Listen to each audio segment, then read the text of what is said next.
지수가 살짝 왔다 갔다 하고요. 오늘 지금 속보 나온 내용 전해드리겠습니다. 금통이 있었고 기준금리의 한국은행의 결정이 있었는데 예상 그대로 나왔습니다. 이번에 동결입니다. 이 상태대로 연 0.5%로 기준금리 동결한다는 소식. 오늘은 다른 달보다 좀 일찍 나왔습니다. 보통은 이 클로징할 때 9시 후반이나 늦어지면 10시 초반인데 그만큼 이견이 없었다라고 예상을 해볼 수는 있는 대목인데요. 이어지는 내용들 어떤 뉴스 나오는지 이와 관련된 분석을 좀 더 보셔야 되겠습니다. 일단은 기준금리는 동결입니다. 절대전략으로 이어가겠습니다. 토마토 투자클럽의 최수창 전문가 연결하겠습니다. 안녕하세요. 네, 안녕하세요. 네, 전문가님 오늘장 한마디로 표현해 주세요. 네, 오늘장 한마디는 친환경 산업주 미래성장 뜬다. 이렇게 좀 표현하고 싶네요. 네, 구체적으로 좀 이슈 관련된 키워드 들어가 있는 것 같은데요. 그렇게 한 줄 제시해 주신 이유는요? 그러니까 최근에 시장에서 지수 다시 한번 말씀드리면 지수 자체의 어떤 흐름에서 너무 집중하다 보면 종목을 놓치는데 공교롭게도 최근에 지수 흐름들이요 강하지 않죠.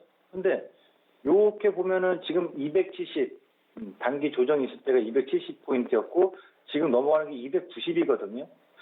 그러니까 사실상 지수 범위는 강하게 움직이지 않고 10%도 안 되지 않습니까? 그런데 종목들이 이 과정에서 일주일 사이에 50%, 30%, 20%씩 올라가는 급등주들이 계속 나오는데 이 대다수 종목군들 순환을 보면 문재인 대통령이 꼭 얘기했다기보다도 강조하는 현 정부에서 미래산업 결국 그게 저는 IT인데 IT를 보면은 5G 통신 장비도 있을 거고요. 그죠? 그 다음에 반도체는 당연히 있고요. 여기서 좀 빠지면은 OLED 쪽은 사실 빠지고 있습니다. OLED 쪽은 최근에 강세 주도의 어떤 종목군이 특별히 나타나고 있지는 않아요. 그래서 5G라든가 반도체 그리고 또 뭐겠습니까? 스마트폰입니다. 그리고 통신 장비도 있고요. 그러면서 또 하나는 그 미래 산업에 있어서 주목되는 거 에너지잖아요. 에너지에서 얘기 나오는 거 친환경 에너지, 태양광, 풍력. 이게 결국 에너지의 어떤 변화도 있습니다만 자동차도 내연기관에서 친환경 산업 자동차로 수소차와 전기차 동시에 강세가 주목되고 있기 때문에 지금 그런 종목군들을 끊임없이 발굴 좀 해야 되겠다 이런 말씀을 드리는 겁니다. 최근에 이제 반도체도 말씀드리면 어제 우선은 해외 증시에서 미국 증시에서 골드만삭스가 예상 주당 순이익이 3달러 정도인데 6달러로 큰 폭의 상한을 한 실적이 발표됐거든요. 국내에서는 증권주가 그런 영향을 좀 받고 있는데 증권주 내에서 좀 구별을 좀 해드리면 제가 보는 관점에서는 미래 에셋 대우가 강하다 이거예요. 그러니까 보시면 삼성증권 전부 다 이 3월 19일 날 기적 반등을 보여주면서 올라오는 반등 국면, 상승 국면을 맞이한 건 맞습니다. NH투자증권 그렇죠? 올라갔다가 지금 누르고 다시 반등 나오셨죠. 한국금융지주 카카오뱅크 지분투자 있었던 회사 보시다시피 대다수가 한번 상승 주고 눌렸다가 지금 이번 주는요 월요일날 강했던 종목이 어제도 강했고 오늘도 또 강한 모습을 보여준 거죠. 월요일날 강했던 것들은 이 시간에 제가 화요일날 출연했으니까 얘기했듯이 언택트가 아니라 전통적인 제조업이라든가 언택트 비대면에서의 소외받고 있었던 코로나 때문에 피해보고 있는 기업들 이렇게 다 분류를 해드렸는데 증권주 특징은요 전부 다 이런 기술 흐름인데 그리고 공교롭게도 수급상 이 강한 반등 나올 때 기관들이 들어왔는데 최근에는 전부 다 개인 투자자들만 수급이 들어오거든요. 유독 딱 하나 미래 에셋 대우만 개인 투자자들 수급은 계속 나가고 있고 기관 수급이 계속 들어오는데 이게 왜 그럴까라고 고민해 보면 골드만삭스의 영향 때문에 증권 전체가 강하게 오늘 나오는 건 당연히 이해가 되는 부분입니다만 제 관점에서는 미래에셋 대우는 네이버하고 협력관계 파트너십이거든요. 이 부분에 있어서 좀 시너지 효과에 대한 긍정적인 어떤 점수일까요? 이렇게 좀 평가를 받고 있는 게 아닌가 기관들 쪽에서. 저는 증권주의 흐름을 본다면 미래에셋 대우의 어떤 증권주 내에서의 탑으로 좀 지켜봐야 되지 않을까라고 예상을 좀 해봅니다. 그다음에 전기차, 수소차 쪽에서도 강세가 계속 나타난다. 친환경 이 산업들인데 보시면 테슬라 주가가 하루 이틀 흔들리니까 전기차가 많이 흔들렸는데 오늘은 전기차 쪽에서 제가 주목할 것은 기존에 우리가 많이 아는 소위 말 배터리는 LG화학이죠, 삼성 SDI죠. 다 알죠. 얘네들 얘기하는 게 아니라 소재 쪽 보면 이제 동박 쪽에서 일진머티리얼즈 이거 계속 지금 사도 됩니까? 이런 질문들 많이 하신다고요. 그러니까 기존에 어떻게 보면은 선입견이랄까요? 알고 있는 종목군들에서만 자꾸 대응을 하려고 하는데 저는 그렇게 보지 않아요. 반도체 쪽도 정말 많다라고 말씀드립니다만 오늘 제가 눈에 띄는 거는 캠트록스 같은 경우든가 또 세원이라든가 지난 시간에 세원 한번 말씀드렸습니다만 그리고 전해질 쪽에서 후성이라든가 어떻게 보면은 2차 전지 전기차 쪽에서의 관련돼서 항상 부각되지 못했던 종목군들이 오늘 확 뜨고 있거든요. 그러면 또 하나 보면은 오늘 동아성이 상한가를 진입합니다. 예, 동아성 같은 경우 그동안 수소차는 단기 테마로 볼 것이 아니라 제가 얘기했던 관점에서는 길게 좀 보셔라. 두산표스, S표스는 단기적으로 지금 차익 매물 나온 이후에 다른 게 돌아가는 게 동아성이 가장 부각된다고요. 이것은 동아성이 부각될 만한 이유가 있기 때문에 그렇습니다. 잠시 후에 좀 더 추가 설명 드릴까 하는데 바로 지금 드릴게요. 나온 거 상한가 들어왔는데 동아성 같은 경우는요. 가스켓입니다. 이 가스켓은 이제 고무 제품이거든요. 근데 이것은 이 회사가 원래 이 세탁기나 가정용에 먼저 들어가고 있습니다.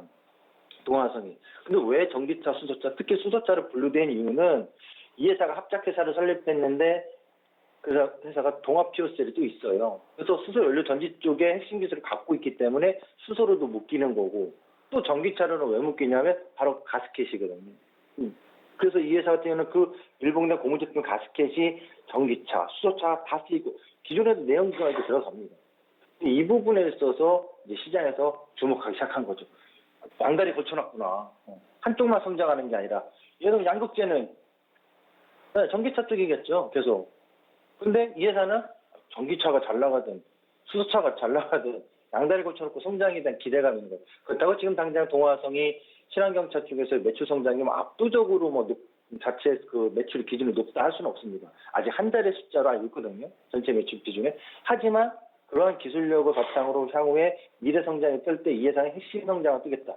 여기서 좀 한 가지 주목할 것은 자동차 회사들을 여러분들 동아성에 비춰서 기존의 내연기관의 자동차에서 특히 부품 협력사들 안 되는 기업도 있습니다만 내연기관 쪽은 새로운 것 좀 주목했으면 좋겠어요.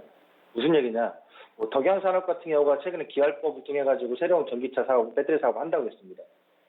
그러니까 기존의 자동차 내연기관 부품 회사들이 사업 변경을 통해서 전기차나 수소차 쪽에 부품 공급주 넘어가는 기업들이 있거든요. 이런 기업들이 상당히 지금 강해요. 주목이 돼요. 제가 요즘 이상하게 느끼는 거는 자동차 완성차는 그렇게 뜨겁게 부각되고 있지는 않은데 이번 기회는 좀 강합니다만 부품 협력사들이 왜 이렇게 강하지 않으면 부품 협력사들 강한 종목군들을 전부 다 찾아보면 이유가 있습니다. 그래서 그거를 좀 관점으로 종목 발굴에 있어서 좀 주목하시면 좋겠고요. 그 다음에 이제 또 한 종목 아까 나온 게 캠트로스까지 같이 좀 설명을 드리겠습니다. 이 캠트로스는 오늘 공기까지 이것도 워낙 강하게 지금 치고 나가는데 이 회사는 극일 강소기업으로 주목을 했습니다. 이 회사가 08년도에 삼풍제약 인수하면서 원료제품을 공급을 하는 회사로 성장을 하기 시작했고 2015년도에 동부전자재를 폴리머 사업 인수하면서 전자재료 쪽도 들어갑니다. 그리고 이 회사가 최근 알려진 건 2차 전지 관련주로 분류된 이유는 전해핵 물질의 첨가제를 생산합니다. 그래서 2차 전지 들어가는데 공격도 오늘 전해핵 물질엔 후성이 강하잖아요.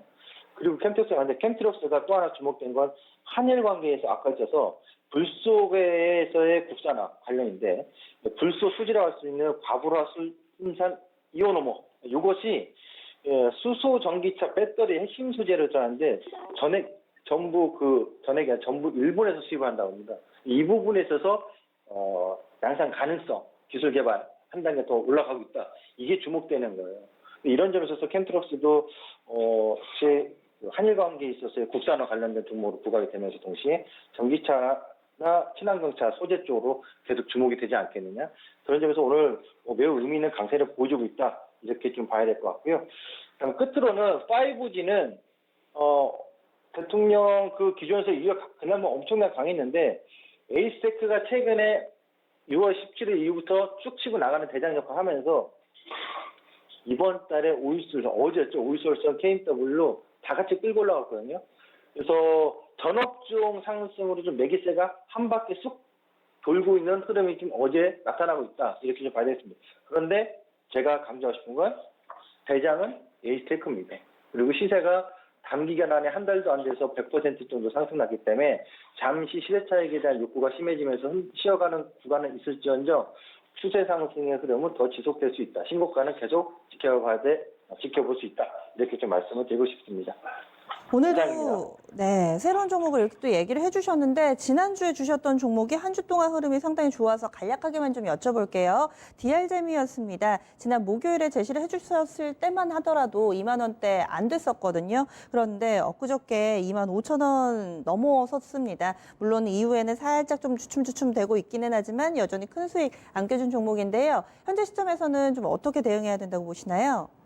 우선 그때 발표 제가 언급할 때 시점에서 대응하셨던 분들은 비중에서의 절반 정도는 차익 실현을 한 번쯤은 해주시는 시점을 보셨으면 했는데 만약 지금 시점에서 관심을 좀 갖거나 또는 보유 비중에 대해서 생각한다면 추세가 이탈되는 건 아닙니다. 정확히 이날 7월 10일 날 양봉의 저점이 18,200원인데 18,000원이 이탈이 된다면 좀 찜찜하고 우려스럽게 생각해야 되지만 지금 시점에서는 단기 과열 이후에 순고로는 변동의 조정이기 때문에 저 직전 고점이 25,400원은 추가적으로 또 돌파될 수 있다는 가능성을 여전히 보고 있는 게 합당하다고 저는 생각합니다. 네, 네, 알겠습니다.